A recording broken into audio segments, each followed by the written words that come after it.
Hello, what's going on, everybody? In today's video, I'm going to be giving you guys my Week 3 power rankings, of course, after the Monday Night Football games. So, few changes, of course, for every power rankings, obviously. This one's going to have a lot more large movers than last week. We found more about these teams, we found more about their situations, and injuries have finally started to pile up for a few unfortunate teams. But let's get right into this video. Moving on to my worst team in the league to start off. I'm going to have to, unfortunately, go with the Chicago Bears. They have performed the worst. They haven't had one really good showing on either side of the ball. The offense hasn't surprised anybody. The defense obviously hasn't surprised anybody either. I mean, just something's going on with Justin Fields. He hasn't quite developed as many people thought with the addition of DJ Moore as the wide receiver one. DJ Moore did have a pretty solid game last week, but the Chicago Bears are looking disconnected. And especially on defense, they're giving up a lot of big plays and losing against the Bucks, who were supposedly an inferior team. Their defense was just stalling them all game for a defense that seemingly regressed last year and is playing at a very high level this year, especially against the Chicago Bears offense that was supposed to do a lot better. And then obviously Baker Mayfield, 0 turnovers against the Chicago Bears defense, and pretty decisive win for them overall. The Bears look like they could potentially be a top three draft pick again this year after having the number 1 overall pick last year. But moving on to the Cardinals, obviously they did blow a humongous lead to the New York Giants, but I won't blame them totally for everything that happened. They have had two very competitive showings in the last 2 games, and I don't think they look like the worst team in the NFL. I really don't think they haven't looked worse than the Bears. They've had 2 very competitive games against the Commanders and the Giants. Mind you, not the greatest teams in the NFL. They're both bottom 16 teams according to my power rankings. But you were up humongous against the Giants. You got to keep that lead. That's definitely a coaching thing with Jonathan Gannon. Obviously, this is his first year head coaching. That's obviously an issue that'll definitely need to be solved by Jonathan Gannon, especially with that when teams blow those big leads, it's usually on coaching. However, very solid defensive performance in the first half, and a very, very solid offensive performance with Joshua Dobbs, who is your backup quarterback, who was just dotting the Giants' defense. We'll get back to them later. But they didn't look like the worst team in the NFL right now, so I'm going to have the Bears under them. Moving on to 30, Houston Texans are slowly going up every single week. They faced a Colts opponent who I think they were on the exact same level as during the game, but then once Anthony Richardson balled out for 2 touchdowns in the first half, and then Gardner Minshew threw a touchdown in the end zone, I quickly realized that the Colts are the far superior team to the Houston Texans. However, CJ Stroud did have a 384-yard game. Now, some of that will be influenced by the fact that they had a lot of garbage time. He had a lot of garbage time passing yards that really didn't matter to the result of the game. But also liking to see 0 turnovers against a competitive defensive line that the Colts have there. Some signs of improvement from him, a lot, which are very solid. Tank Dell, your rookie who drafted in the 3rd round, got a touchdown. Nico Collins looks like the one. And overall, the offense is slowly getting better and up. CJ Stroud is looking like he's getting a little bit better at reading defenses and then making quick, decisive decisions. But the defense is still very raw, especially within the secondary unit. Derek Stingley still needs some more development. And then the linebackers. The linebackers do need some work. But then moving on to the Panthers, what I can say about them is that Bryce Young's development is just going to be very slowed and staggered. I mean, I'll get to the Saints later, but the Panthers' offense was slow throughout the majority of the game. Bryce Young, he does have limited constraints, obviously, due to his size, 5'10", almost sub 200 pounds at playing weight. And then it looked like that Cameron Jordan was just wrecking the right tackle all game. He was getting a ton of pressure. But those limited constraints are obviously going to hurt him because he's got to have more time in the pocket. He's got to play farther down in the pocket. And then he's always going to have to break and play out of structure a lot. So his development is going to be slowed down. And obviously you got so many new offensive players that just haven't quite – they're not as consistent enough on a snap-to-snap basis Guys like Adam Thielen are super consistent. Guys like Jonathan Mingo has got like super highs and super good lows. Hayden Hurst, obviously, I can also say with that. But I think for the Panthers, it's going to be a slow developing process. I think they're going to have another top pick, and obviously I have them at 29. But the one thing about their defense, man, their secondary could potentially be cooked, man. With J.C. Horn going on IR for a significant amount of time, their secondary was looking a little rough against the Saints, and I think against a better passing offense, it'll look a lot better. I know they did get an interception, but Derek Carr threw that one into triple coverage. Like that's just not a good pass. But their defensive line is I highlighted this in the offseason. I think that they got a good defensive line unit, especially led by Brian Burns and Derek Brown. That could be an exciting development for later in the season. Moving on to the Denver Broncos, man, are they not the greatest coached team either. Similarly alluded to like the Bears or the Cardinals, not a great coach team. Even with Sean Payton as their head coach, blew a 21-3 lead, and the Commanders put up like what? How many points did they put up in the third and fourth quarter? I think they put up like 20 something, maybe 30 combined points within the second half. I mean, Russell Wilson is looking better. His development, or not his development. He's gotten back to that level, but I don't think he'll never reach that Russell Wilson level that we remember back in the 2010s. I think it's somewhere like here now, where he's not here anymore. He's not here anymore, but he's here. And I think the Broncos move in a different direction this year. It doesn't look like this year is going to work out that much. I mean, the defense played good against the Raiders, but the Raiders aren't a great offensive team. And the defense did not play well in the second half at all. And the offense was struggling at times during the Raiders game, especially within the second half. And then the offense struggled again in the second half of this game. So a bit of a worry for the Denver Broncos going into the season. I thought they were going to be slightly improved, especially coaching wise, due to Nathaniel Hackett being the head coach last year, first year head coach. Terrible offense play calling. But it doesn't look like it. It looks like it's gotten better, but it doesn't look like it's brought them over the hump to where maybe they should start looking in a rebuild direction within the next 2 to 3 years. Moving on to the Las Vegas Raiders, obviously they played a far superior opponent within the Buffalo Bills. However, the offense is just not all there. Josh Jacobs, the fall off is definitely the fall off came tremendously. He had I think he finished with -1 yard or negative like 2 yards within 9 carries. Just purely because the offensive line is just not up to snub, and the defenses can easily hone in on them because the play action is definitely not coming. And Jimmy Garoppolo is pretty easy to tell when he throws. So the defense can just pin their ears back and bump into coverage when they know that Josh Jacobs is just not running the ball. And then when they know they're running the ball, they can just stack the box, and then he's not going to get anything from that. So the offensive play calling, that's obviously a Josh McDaniels issue. I think he'll be gone after this season ends, and the Jimmy Garoppolo signing not turning out very well. I know they played a very good Buffalo defense and a very good Buffalo offense. Just wasn't a good recipe for them. But for like me, I would be looking at the little things like the play calling, like the situational stuff, and their secondary is totally cooked. I will say that the Raiders defense, when they played a real offensive opponent, they looked completely cooked. Especially, or maybe not at the outside. Don't think Chandler Jones is ever coming back to the Raiders. But the Tyree Wilson, he played a few good snaps. And then Max Crosby obviously is on that team as well. But outside of them, the defense is rough. Divine Diablo had a few really good plays there. I watched the full game. But Divine Diablo, potentially breakout candidate for them. But outside of that, the defense is going to be rough for them. The Tennessee Titans, they had a very good showing against the Chargers. But what I will say is they did get lucky at a few times. I think that the Chargers are just not very good playing late game. I don't think they don't hold on to leads well at all. We saw that last year in the playoffs. We saw that a ton in the Brandon Staley era. They do not hold leads well, and Tennessee did take advantage of that big time. They're especially well-coached team.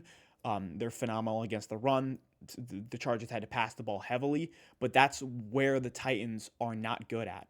They're not a very good passing defense. They're very good run defense, very bad passing defense.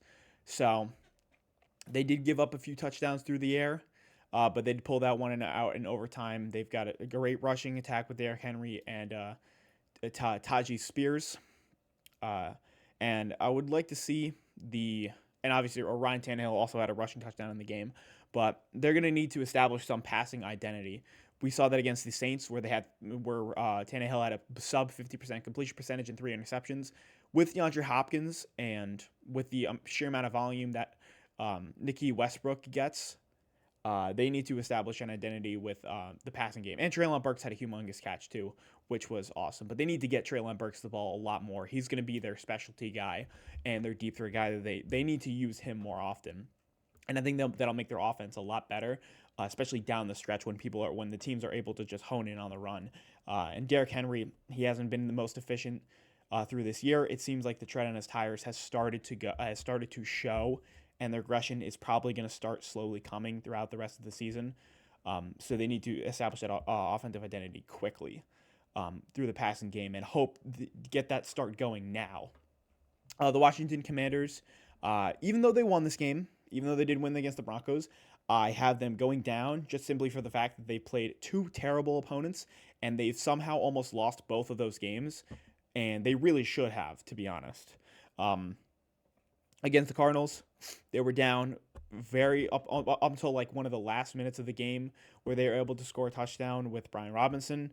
And then in this game, they won on not a last minute because the Broncos scored a last minute touchdown. But they really had to wait so long to come back. They were down 20-3 in the first half.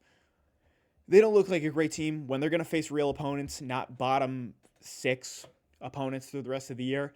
They're going to get exposed. And 2 free wins off of the bat. Congrats to them, but they're not the best team, especially within the first half. They don't start very well. Sam Howell, his highs are super high, but his lows are super low. And can he command an NFL offense very well? It seems that sometimes he definitely can. How is the running back by committee working? Brian Robinson seems like he's the true number one in that backfield. The wide receiver core is good, but I don't know how Sam Howell is going to command that wide receiver core.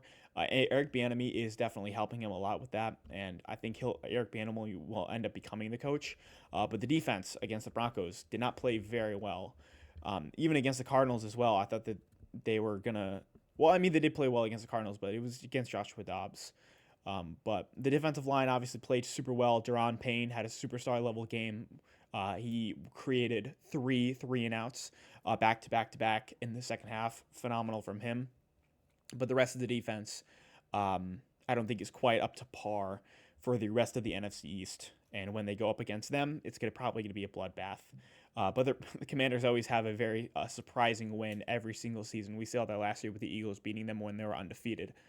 So they'll probably win another one of those games and look a lot better than they should, but I have them dropping 3. The Indianapolis Colts, I'm very excited for Anthony Richardson's development.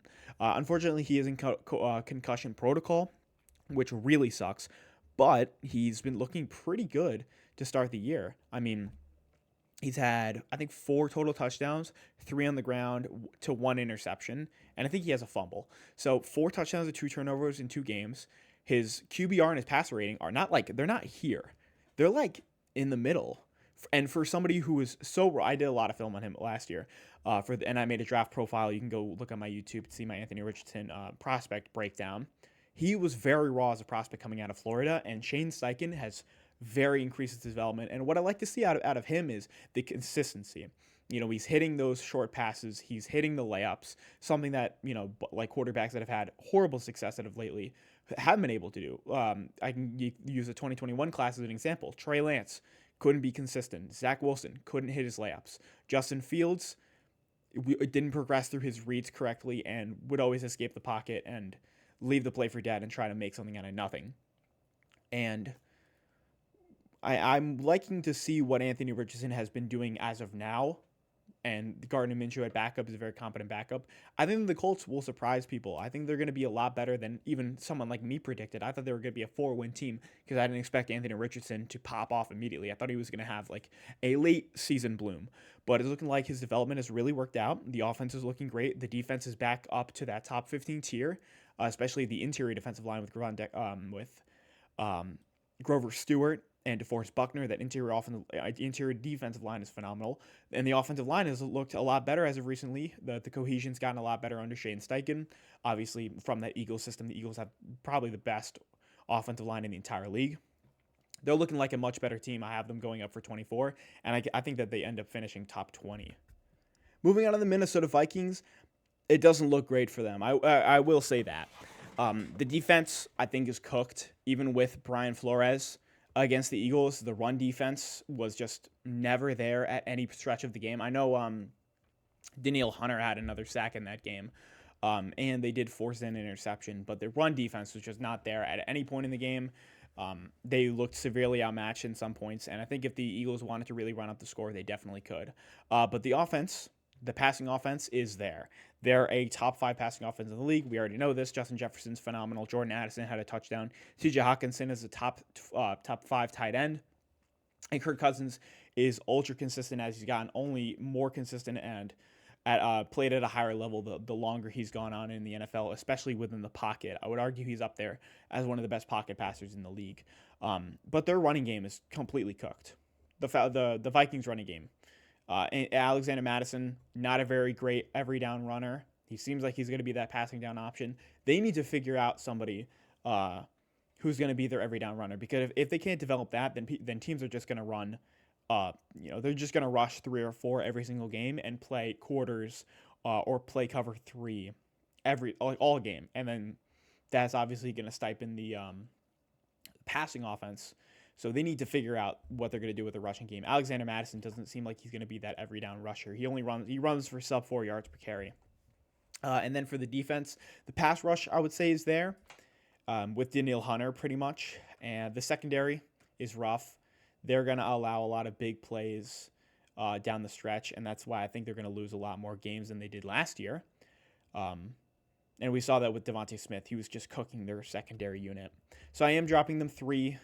Even after the offseason, I wasn't a huge fan of what they did, and it's looking like rebuild mode. Even when they're signing Justin Jefferson to a humongous deal, I think that quarterback is going to be what they're looking for within the draft. Try to develop a high potential quarterback and give him Justin Jefferson to boot, as well as Kirk Cousins, who's on a huge contract. I think that they're going to let him go either in the offseason if they're going to try to make a playoff push, or whether they're going to trade him during the midseason mark, because I think that he could potentially open up if the Vikings go a lot lower in the standings. The Buccaneers, I'm raising them a lot. They've had a really good start to the year. They've beaten 2 opponents that I think that they should not have beaten. Most recently, obviously, the Bears. But Baker Mayfield has played very well. Mike Evans, phenomenal wide receiver. Obviously, he's on a Hall of Fame trajectory. But I'm very surprised about the Baker Mayfield situation. I did not think it was going to work out in training camp. It looked like it really wasn't going to work out. But so far, he's kept the balls out of harm's way. He's been very consistent, especially in the short level and low leverage situations. He hasn't needed to push the ball downfield too much. But when he does hit his mark, especially to Mike Evans, who had a humongous touchdown and who had a humongous run as well during the game. But the defense is back up to par. Even especially the defensive line, they were getting a ton of pressure on the Bears all game. So I do have the Buccaneers going a lot higher, as the NFC South has somewhat exceeded my expectations on how good they've been doing of recently. They have multiple 2-0 teams to start off. I know they've played a lot of interdivisional and low, I guess, like not the best teams in the league. But they've so far exceeded my expectations. Going on to the team that's next to them is going to be the Saints. The Saints, Derek Carr he's Derek Carr. You're going to get a turnover from him pretty much every game. He is a gunslinger. He will try to force that ball into a tight window, as we saw he threw it into triple coverage last night against the Panthers. However, he's going to make, his skill position players will make some plays. The Saints have very good skill position players with guys like Rashid Shaheed, Mike Thomas, Chris Olave, and then when Alvin Kamara comes back, week 4, he'll have another skill position player to add, as well as a very solid offensive line. somehow Derek Carr will be the only thing that's really keeping this team from being that high leverage team. I think if they still even had Andy Dalton, they'd probably be the favorite or the second favorite to win the NFC South. But their defense is phenomenal. Dennis Allen. I said this in my record prediction video. The defense is very solid, but they did lose a lot of guys in the offseason. But they were definitely able to add in the draft. Brian Bresee looks very good in the interior defensive line. Cameron Jordan was getting a ton of pressure last night, and he'll continue to do that for the rest of the year. And then the secondary, we saw it against the Titans game. We saw it against here. They force turnovers, they force they force incompletions, and they force interceptions. They're a very good secondary unit. And they're a very well coached secondary unit as well. But moving on to the Browns, probably the saddest story of the entire week. Nick Chubb, his knee's lacerated. Very, very unfortunate. It reminds me of the Aaron Rodgers loss for the New York Jets on Sunday Night Football, or not Monday Night Football. Man, that's a killer injury to have for a team that their sole identity is the run game. Deshaun Watson, I said in the offseason, I said it multiple times in the offseason. I think he's cooked. I think he's cooked. As a passer, the accuracy's gone. It's purely gone. He's throwing behind receivers. He's throwing it over the sideline. The touch is gone. He's trying to bullet everything. The pocket awareness, the going from one read to the second read, the third read, it's kind of over. And they paid him way too much money to be this mediocre at quarterback. And then losing Nick Chubb is such a devastating loss for the team, not only for the culture of the team with like the locker room, but also for the whole offensive identity of your team. I mean, he's that consistent guy you go to every time. Maybe guys like Jerome Ford and Pierce Strong Jr. Can pick up the slack. Obviously, running back is a pretty easily replaceable position. But now they can't rely on the running game as much with Nick Chubb because now they're going to have to pass the ball a lot more. I know Amari Cooper is still a phenomenal player, and he had a big game. He had like 90 yards. But for Deshaun Watson, the accuracy is just not really there. And everything's not clicking. Maybe it will later in the season, but I think he's cooked. And then for the defense, and then he actually sold them the game too. Strip sack, fumble, gone for a touchdown, pick six. Both by defensive linemen too. Alex Highsmith pick six, and then TJ Watt with a scoop score. So, and then the defense, they played really well, but Myles Garrett came out of the game with an injury, I'm pretty sure. The secondary unit is really good. Martin Emerson looks like he's going to be that CB2 on that team over Greg Newsome with Denzel Ward there. Greg Delpit had a good game as well. I think he got a pick and a fumble recovery. So their defense, I think, is still going to be good, but that offense is going to struggle throughout the entire year. And with Nick Chubb going out, it's going to be even worse. But moving on to the Steelers, I had them winning this. I don't know. Did I have them win this game? I don't think so. But for the Steelers, their offense is cooked. I'm going to be completely honest with you guys. Their offense is completely cooked. They didn't score one touchdown. They had two turnovers, I'm pretty sure. No, they did have a touchdown, the George Pickens touchdown. But that was pretty much all George Pickens, by the way. That was all after the catch work. I said this in the offseason as well. Matt Canada, not a very great play caller. His concepts are extremely simple, and defenses can sniff him out immediately. And you can even hear the chants in the background. But I don't know, man. The offense is kind of cooked. With Deontay Johnson going out, you don't really have that consistency guy. George Pickens is that high leverage, or not that high leverage. He's the guy that you go to when you really need a big play, and you're not going to get a big play out of him every single play. It's just kind of not how the NFL works. And then you got Allen Robinson as your 2, who doesn't separate very well. And then your 3 is Freiermuth, who is ignored on this offense because Kenny Pickett can't get the ball out quick enough because the offensive line is so bad. The defense is going to be the saving grace of this team, and I think that's why they're going to win a lot of games, especially being such a well-coached team under Mike Tomlin. But I know you guys have said that a lot of my comments in the record prediction video was that this is an 11-win team. It's not a playoff team. With this offense, it's not a playoff team. And obviously, this resembled that with the 19th overall ranking here. But the defense, they're not going to be a bottom tier team. There will be a bottom tier offense though. But they're going to be they're a top tier defense. They're a top 5 defense, no doubt. With the Los Angeles Rams, they are my biggest mover of the week. I know they lost. I know they lost against San Francisco 49ers, but they were competitive. And they were competitive throughout the game, especially on offense. The running game has looked so good as of recently, especially with Kareem Williams, who's had 3 touchdowns in 2 weeks. And Patrick Nacua and Tutu Atwell, bro. Patrick Nacua, man. He's the Cooper Kupp prodigy if I've ever seen one, man. He just settles down into soft zones and he just catches those and gets that high volume.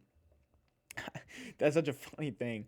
And then Tutu Atwell obviously that's another guy who loves to do that.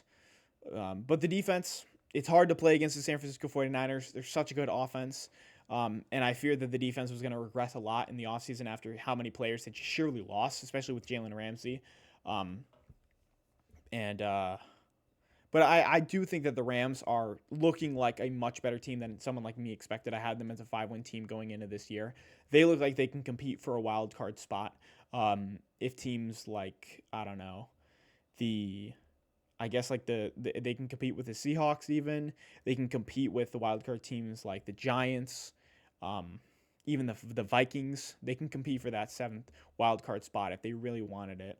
And they look a lot better than I expected, which I'm pretty shocked with. Maybe they'll have a bad end of the season with injuries, but it looks like they're back to being such a very well coached team. And the running game is just so exceeded expectations after they're going to get rid of Cam Akers. It seems like they're just going to let him go and go with the committee style with Kareem Williams as their number 1 guy, which is probably the best move they're going to make all season.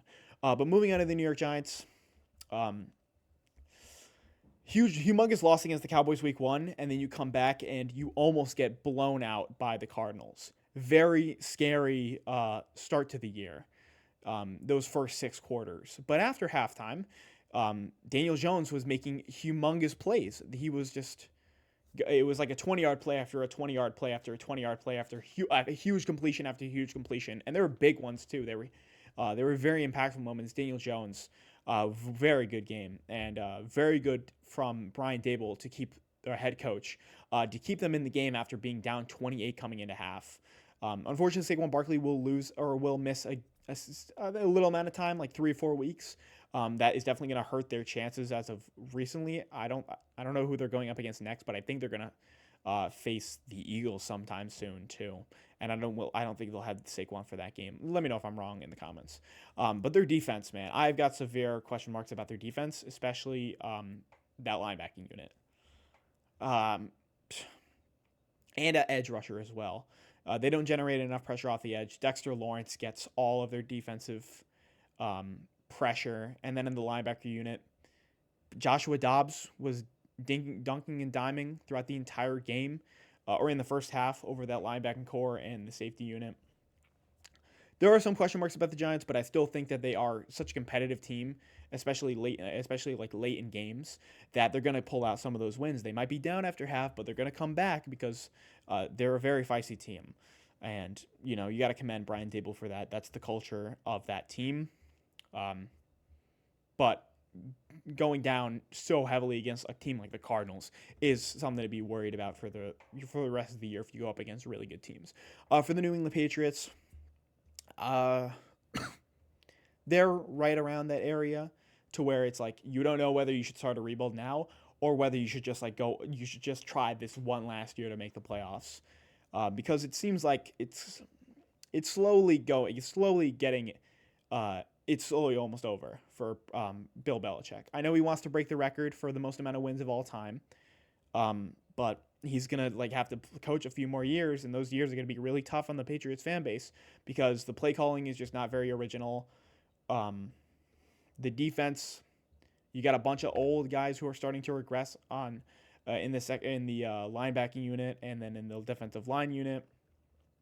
But the secondary, thank God they drafted Christian Gonzalez, because if Christian Gonzalez was not in this secondary unit, the Dolphins easily would have gone for 30, 40 plus. Christian Gonzalez was able to lock down Tyreek Hill, but outside of that, Braxton Berrios had a great game.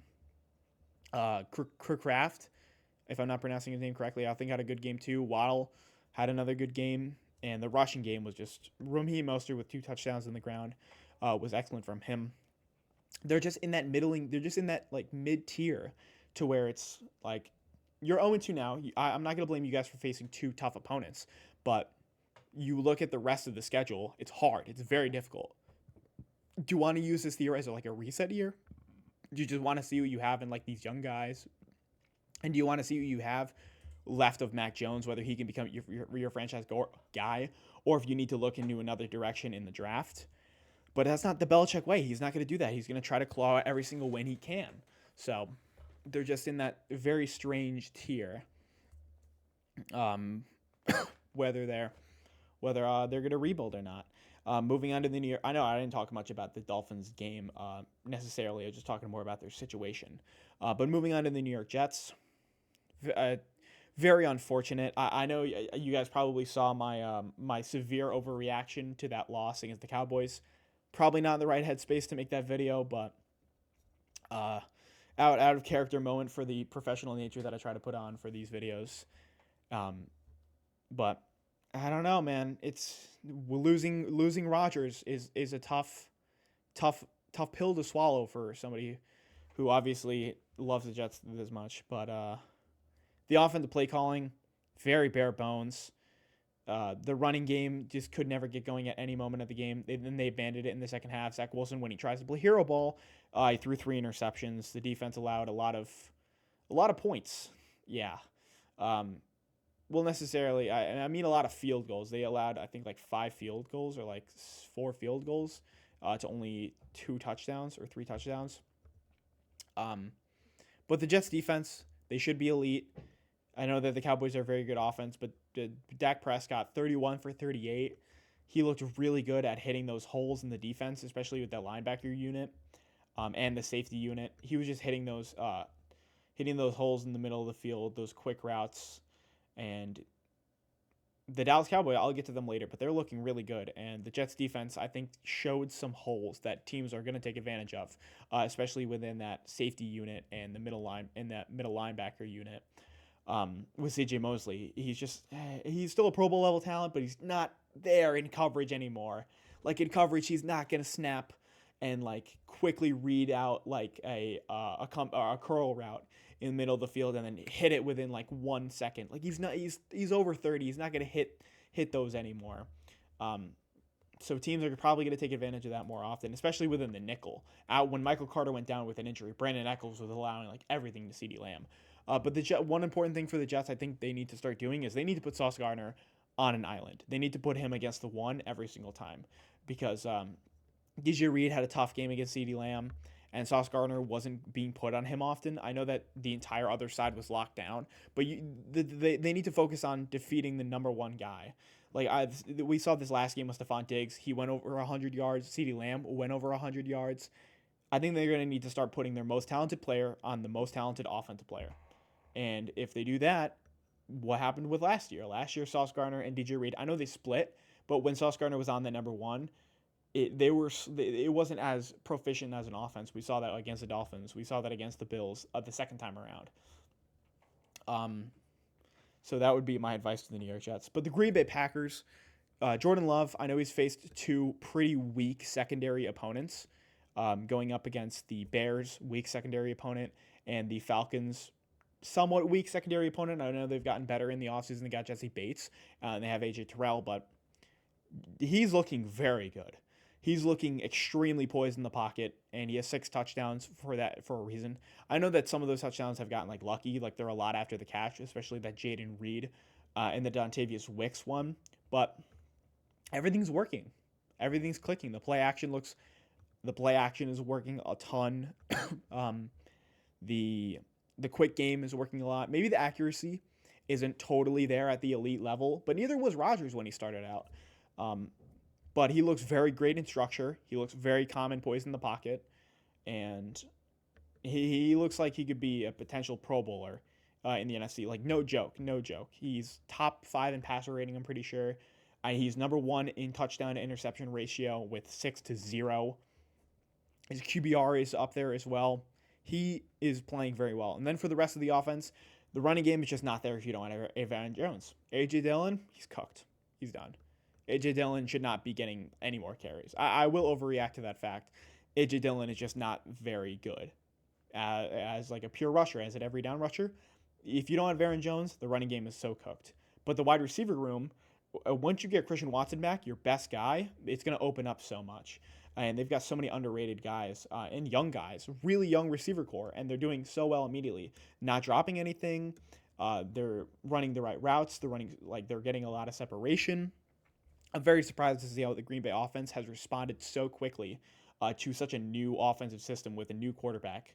But their defense, their running game, I know the Falcons are such a superior rushing offense to like anybody in the NFL. They're number one right now, and they probably will stay that way the rest of the year. But on those really crucial third downs, they were breaking down a little bit, especially letting Desmond Ridder run for multiple first down runs.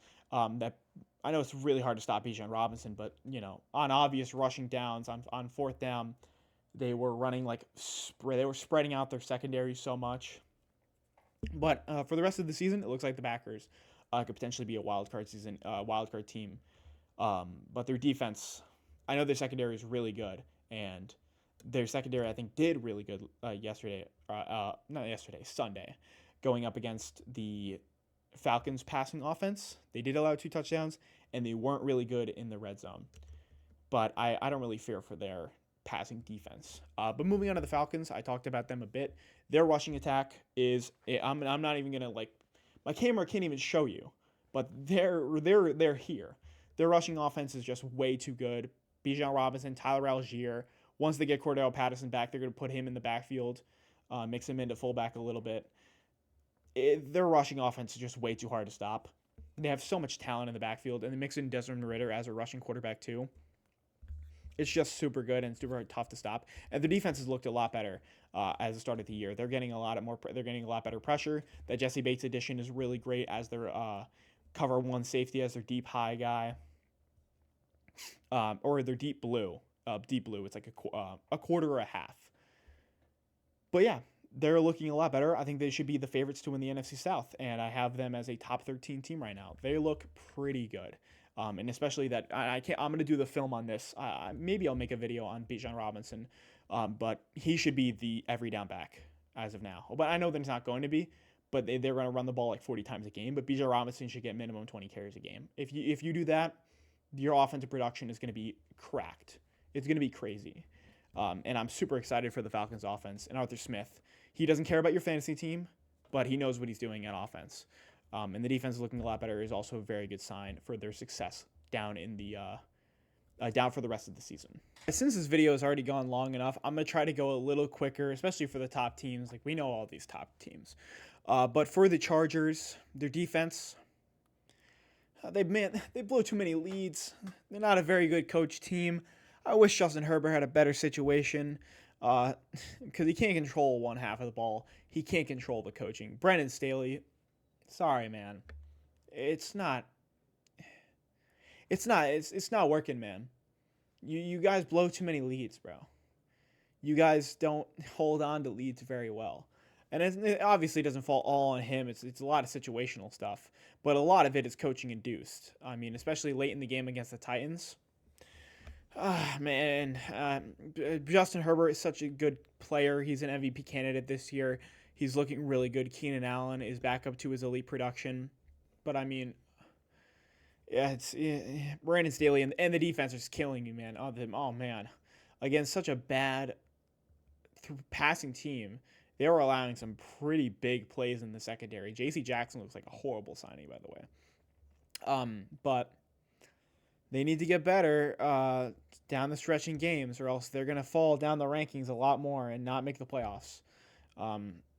And especially when you face these competitive AFC teams, it's going to be tough for them.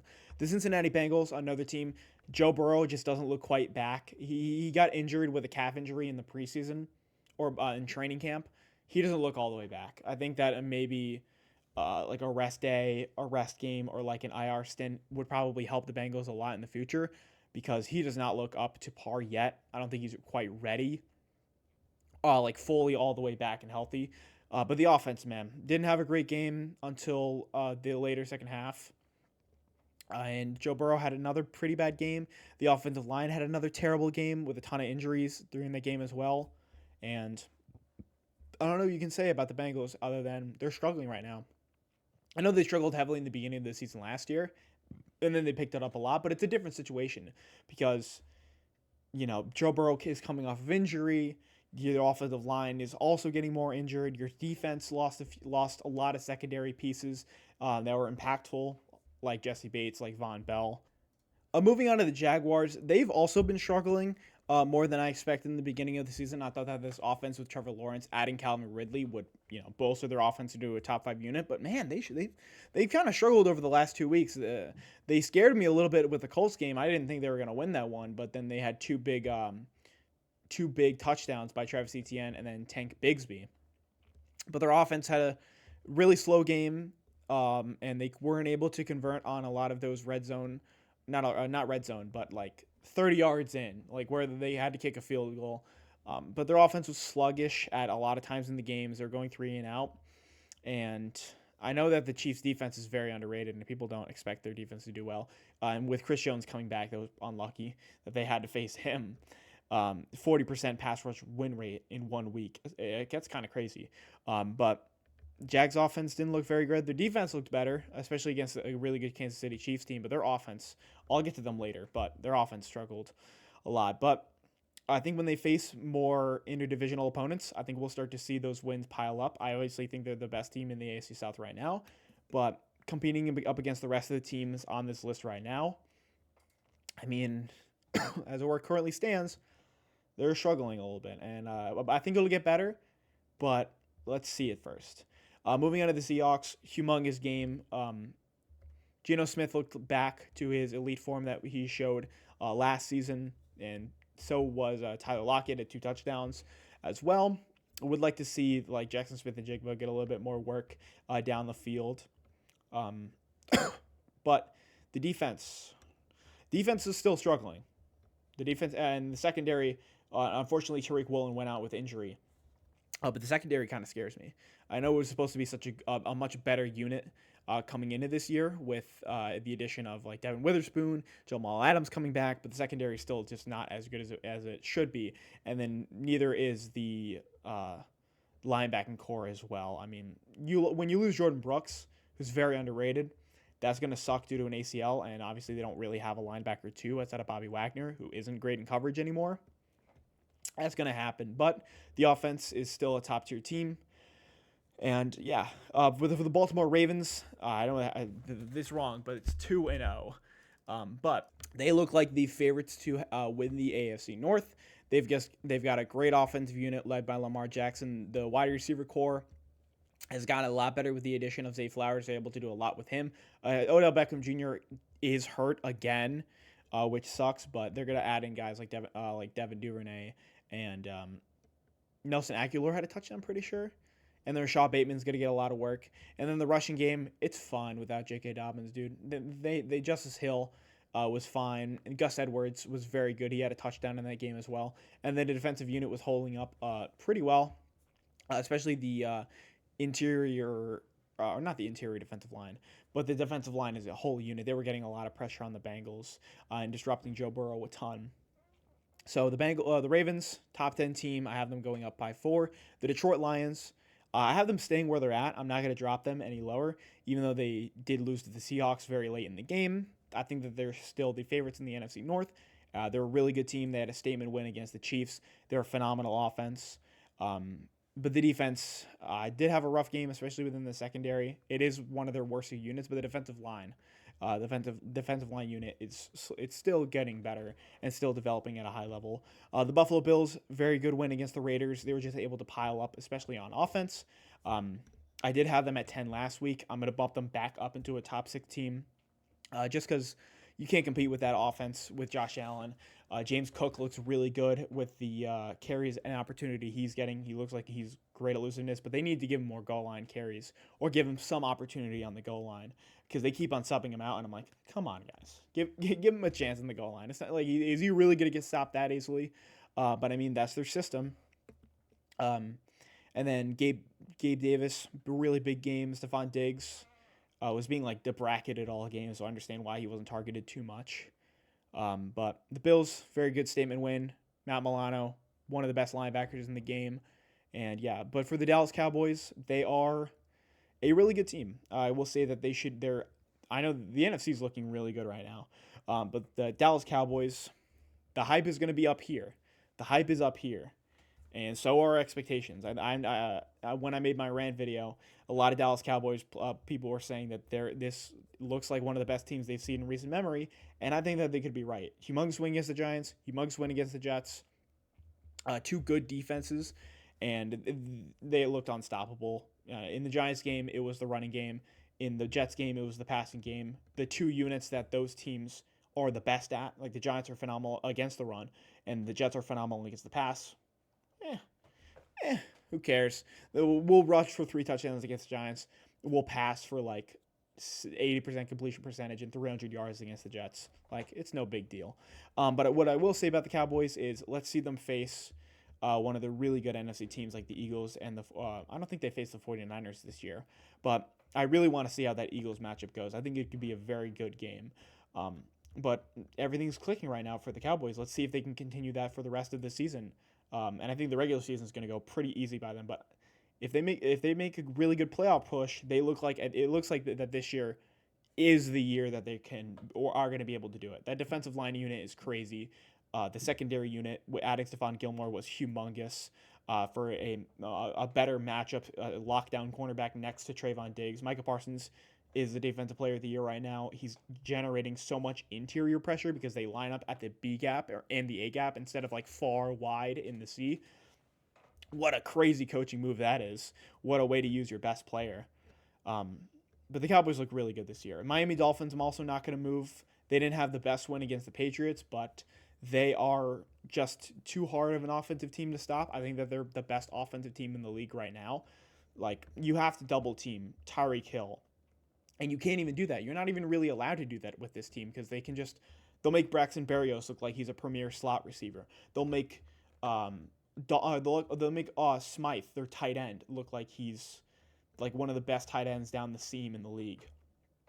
They'll use they'll use Tyler Kraft as like their fourth best option on their offense, and Jalen Waddle and Tyreek Hill are obviously way too hard to stop.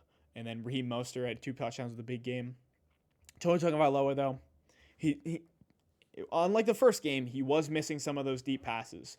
He was throwing a little under, and that's why one of those was picked off. But he commands this offense very well. And the defense, it's not the best unit in the NFL, especially losing Jalen Ramsey for a significant amount of time. But when he comes back, I think the defensive unit will be much better, especially against the pass, which should get better. But they were good against the run against the Patriots. Kansas City Chiefs, I have them dropping 2. They don't look I'm not going to lie to you. I won't lie to you. They don't look very great right now. I know their defense had a very good win against the Jacksonville Jaguars, and it felt like a defensive win. But their offense I think it's struggling. I don't know whether it's without Eric Bieniemy. I don't know whether it's because of their wide receiver one. It's probably an accumulation of all of those facts that they don't really have a reliable RPO guy like they had with Juju Smith-Schuster last year that they could go with the sticks, that they could target for like an 8-yard comeback or curl. And, they've got maybe that'll be Sky Moore. Maybe that'll be, it won't be Marcus Valdes-Scantling, but Travis Kelce coming back from his first game from injury had a touchdown, but he was targeted like 9 times and only caught 4 of them. And the offensive line was breaking down at times too. Maybe it's also because of Eric Bieniemy. Maybe it is because the play calling is a little different this year with Andy Reid. I think going back to primary play calling without that like advisement from Eric Bieniemy. Well, nobody really knows his correct role if you weren't in the building or if you're not an NFL insider, but. I don't know. But I will have them dropping 2. I don't think they're the best team in the league right now, as it currently stands. The San Francisco 49ers, huge win against the Rams. Or not a huge win, but that's a divisional win. That's a big win no matter what.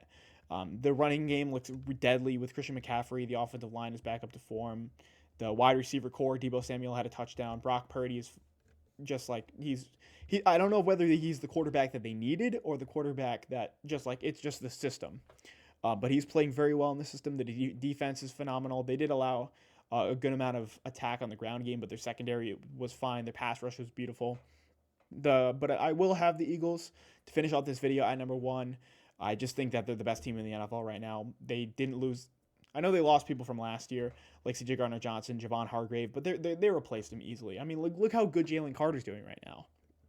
And I have them as the best team in the NFL right now, without question. But the Kansas City Chiefs will probably move back up. Once again, biggest mover is going to be the Rams going up by 6. Once again, the biggest losers is going to be the Browns this week. But that's going to do it for me. Let me know your power rankings for this video. I know this kind of went on extremely long, one of my longer videos.